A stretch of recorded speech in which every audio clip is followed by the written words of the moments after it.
موت نافرمانی کی حالت میں کہیں نہ آ جائے تمہیں.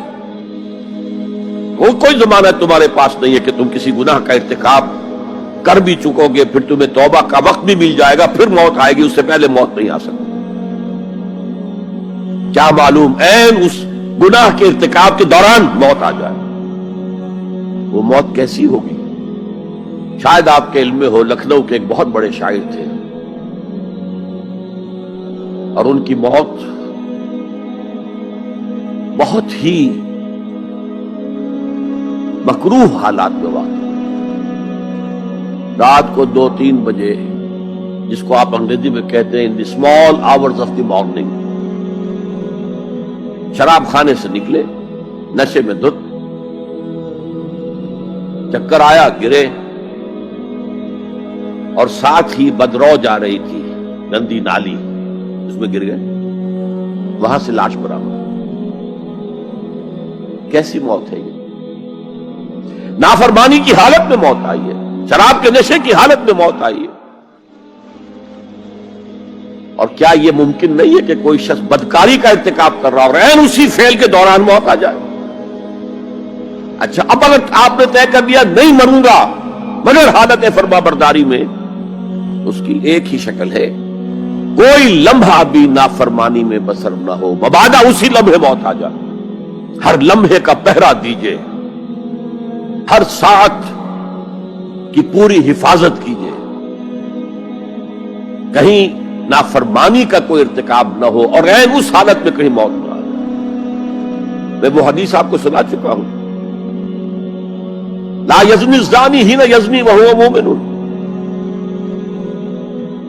کوئی زانی حالت ایمان میں زنا نہیں کرتا, جب وہ زنا کر رہا ہوتا ایمان اس کے دل سے نکل کر اوپر سر پر منڈلاتا رہتا. کوئی چور حالت ایمان میں چوری نہیں کرتا, ولا یسرق السارق حین یسرق وہو مومن. کوئی شرابی حالت ایمان میں شراب نہیں پی سکتا, ولا یشرب الخمر حین یشرب وہو مومن. اگر ایمان بھی ہو دل میں اور یہ حرکات بھی ہو رہی ہو تو وہ ایمان 2 پیسے کا نہیں, 2 ٹکے کا نہیں. کیا اس ایمان کی قیمت ہے؟ کیا قدر و قیمت ہے اس کی؟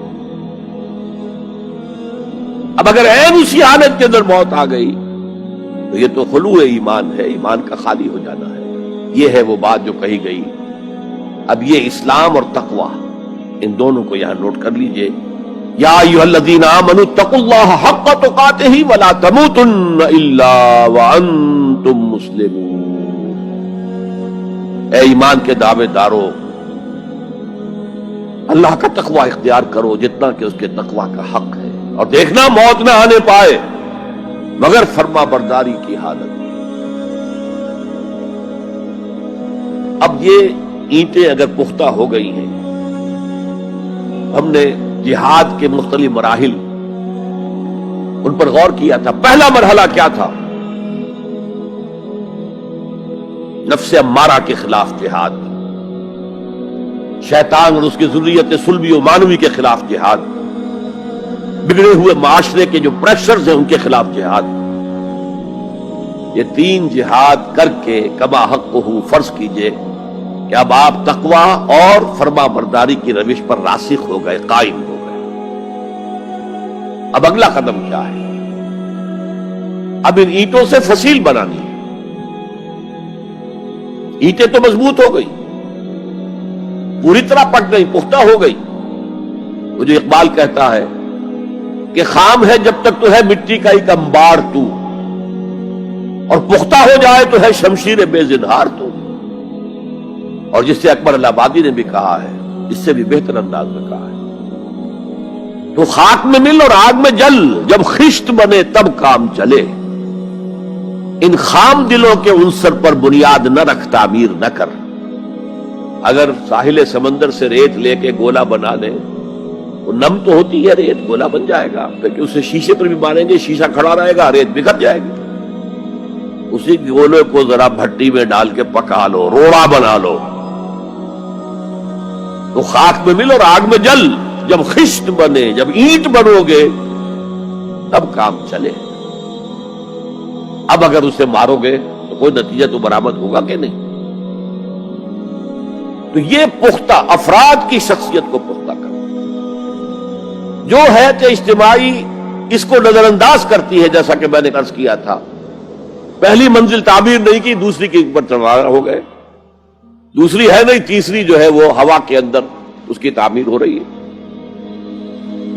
ہماری بہت سی ناکامیوں کا اصل سبب یہ ہے۔ حضور نے پہلے افراد کو تیار کیا ہے، افراد کے ہاتھوں میں ہے اقوام کی تقدیر، ہر فرد ہے ملت کے مقدر کا ستارہ، اور ہر حیات اجتماعی یا کوئی تنظیم ہو، کوئی جماعت ہو جو اسلام کی سربلندی کے لیے کام کرنا چاہیے، اسے سب سے پہلے پختہ کردار والے افراد تیار کرنے ہوں گے۔ یا ایھا الذین آمنوا اتقوا اللہ حق تقاتہ ولا تموتن الا وانتم مسلمون۔ اب دوسرا نقطہ کیا ہے؟ ان کو جوڑنا ہے، اب اینٹوں کو جوڑنا ہے۔ And for that you need a cement substance۔ پچھلے زمانے میں چونا وغیرہ ہوتا تھا، چونے سے جوڑا جاتا تھا، آج کل سیمنٹ ہے۔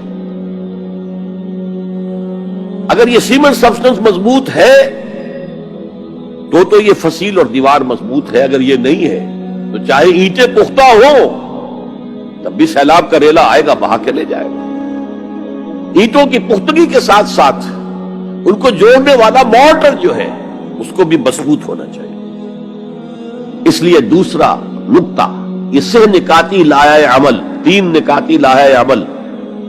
پہلا تقوی اختیار کرو اور اللہ تعالیٰ کی پوری فرما برداری اختیار کرو، کوئی لمحہ تمہارا نافرمانی میں نہ گزرے۔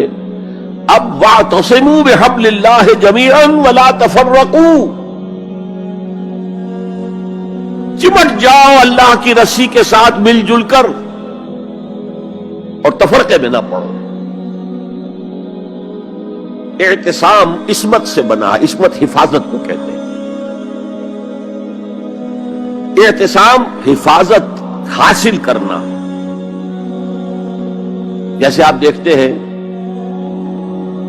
کہ کسی بچے کو اگر کوئی خوف لاحق ہو جائے، کوئی ڈرائے، وہ آئے گا، دوڑے گا ماں کی گود میں آ کر ماں سے چمٹ جائے گا۔ وہ یہ سمجھتا ہے اپنے چھوٹے سے ذہن کے مطابق میں قلعے میں آ گیا ہوں۔ یہ دوسری بات ہے کہ کوئی سفاک انسان، جیسے فسادات ہوتے ہیں یا جیسا کچھ سن 47 میں ہوا تھا، کوئی سفاک بھیڑیا صفت انسان آئے، بچے کو کھینچے ماں کی گود سے، اچھالے اور کسی نیزے میں پرو لے۔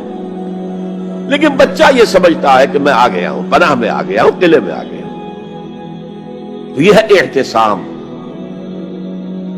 اور عجیب بات یہ ہے کہ جو اس سورہ مبارکہ کی جو ہم نے شروع کی ہے آیات، وہاں سے ایک آیت پہلے جو ہے 10ویں رکوع کی آخری آیت، وَمَن يَعْتَصِم بِاللَّهِ فَقَدْ هُدِيَ إِلَىٰ صِرَاطٍ مُسْتَقِيمٍ۔ یہاں حبل اللہ نہیں ہے، جو اللہ کے ساتھ چمٹ جائے تو اس کی ہدایت تو ہو گئی صراط مستقیم کی طرف، اللہ سے جڑ جاؤ۔ سورہ حج کی آخری آیت کے بھی آخری الفاظ یہی ہے، وَاعْتَصِمُوا بِاللَّهِ فَأَقِیمُوا الصَّلَاةَ وَآتُوا الزَّکَاةَ وَاعْتَصِمُوا بِاللَّهِ۔ وہ تمہارا پشت پناہ ہے، وہ مولاکم ونعم المولا ونعم النصیر، کیا ہی اچھا ہے وہ مولا، پشت پناہ، مددگار، حمایتی، کیا ہی اچھا ہے وہ مدد کرنے والا۔ تو وہاں پر بھی واعتصموا باللہ، وہی لفظ یہاں آیا، ومن یعتصم باللہ فقد ہدی الی صراط مستقیم۔ اب یہاں سوال پیدا ہوتا ہے وہ حبل اللہ کون سی ہے؟ اب اصول یہ سامنے رکھیے کہ قرآن مجید میں اگر محسوس ہو کہ کسی جگہ پر کوئی ابہام ہے، اجمال ہے، کہیں وضاحت کی ضرورت ہے، تو یہ حق ہی نہیں فرض ہے محمد رسول اللہ صلی اللہ علیہ وسلم کا کہ اس کو بیان کریں، واضح کریں، تبیین کریں۔ انزلنا الیک الذکر لتبین للناس ما نزل الیہم۔ اے نبی، ہم نے آپ کی طرف یہ ذکر اس لیے نازل کیا ہے کہ آپ لوگوں کے لیے واضح کریں وہ شے جو ان کے لیے نازل کی گئی، ان کی طرف بھیجی گئی۔ آج ایک عظیم ترین فتنہ ہمارے ہاں جو ہے وہ انکار حدیث کا ہے۔ وہ گویا کہ حضور کو یہ حق ہی دینے کو تیار نہیں۔ کہ قرآن مجید کی آیات کی توضیح کریں، تبیین کریں، جہاں کہیں کوئی سوال پیدا ہو اس کا جواب دیں. لیکن یہ جان لیجئے یہ حضور کا صرف حق نہیں، فرض. مجھے ایک بڑا تلخ تجربہ ہوا تھا لاہور میں 1973 میں، وہ جو عالمی کانفرنس ہوئی تھی لاہور میں، دنیا کے تمام مسلمان ملکوں کے سربراہ وہاں جمع تھے. تو اس زمانے میں اس آیت کا بڑا چرچا تھا، اخبارات میں بھی بڑے بڑے اشتہار شائع ہو رہے لوگوں کی طرف سے، وَاعْتَصِمُوا بِحَبْلِ اللَّهِ جَمِيعًا وَلَا تَفَرَّقُوا. رکشاؤں کے پیچھے بھی بینر لگے ہوئے ہیں، ٹیکسیوں کے پیچھے بینر لگے ہوئے ہیں، وَاعْتَصِمُوا بِحَبْلِ اللَّهِ جَمِيعًا، بینر آویزاں ہیں سڑکوں پر جا بجا. لیکن میں ایک پریس میں گیا کہ جہاں میری ایک کتاب چھپ رہی تھی اور تاخیر ہو رہی تھی، تو میں ذرا ان سے کہنے گیا جلدی کرو. وہاں ایک صاحب آئے ہوئے تھے اور بدقسمتی سے آزاد کشمیر، جو ہمارے ہاں آزاد کشمیر کہلاتا ہے، آپ کے ہاں وہ مقبوضہ کشمیر کہلائے گا، اس کے وہ محکمہ جو انفارمیشن ڈپارٹمنٹ کے سیکرٹری تھے، اہم تھے. ان کا یہ کیا رہا؟ یہ لا یعنی کلام ہے، بے معنی کلام ہے. فَاعْتَصِمُوا بِحَبْلِ اللَّهِ جَمِيعًا، کہاں ہے وہ رسی؟ کس کو رسی؟ کون سی رسی کو پکڑو؟ بہت صدمہ ہوا، لیکن کیا کیا جائے؟ اصل میں کمیونسٹ ذہن کے تھے. اب اس لیے وہ اللہ کے رسول نے واضح کیا ہے کہ حبل اللہ کون سا. میں وہ حدیث آپ کو سنا چکا ہوں، حضرت علی رضی اللہ تعالی عنہ سے جو مروی ہے، نبی اکرم صلی اللہ علیہ وسلم، ترمذی شریف اور دارمی یا بیہقی میں موجود ہے. تو اس میں یہ الفاظ میں هو حبل اللہ المتین وهو الذکر الحکیم وهو الصراط المستقیم. حضرت علی فرماتے یہ ہے کہ میں نے سنا حضور نے ارشاد فرمایا ان قریب ایک بہت بڑا فتنہ رونما ہوگا، انہا ستکون فتنۃ. میں نے سوال کیا مل مخرج منہا یا رسول اللہ، اے اللہ کے رسول فرمائیے اس سے نکلنے کا راستہ کون سا ہوگا، مخرج کون سا ہوگا، ایگزٹ کون سا ہوگا. یا آپ کے ہالز میں جہاں ایگزٹ لکھا ہوا ہوتا ہے سرخ سی بتیوں کے ساتھ، عرب ممالک میں مخرج لکھتے ہیں اس کو، نکلنے کی جگہ، بھاگنے کی جگہ. اگر کہیں دھواں بھر جائے، کہیں آگ لگ جائے تو بھاگو ان روشنیوں کی طرف، ان دروازوں کی طرف، وہ کھل جائے گے. تو جب حضور نے فرمایا کہ انہا ستکون فتنۃ، تو حضرت علی کہتے میں نے پوچھا بل مخرج منہا یا رسول اللہ، فرمایا کتاب اللہ. فتنوں سے بچانے والی اور فتنوں سے نکالنے والی شے صرف کتاب اللہ. فیہ خبر ما قبلکم ونبأ ما بعدکم وحکم ما بینکم.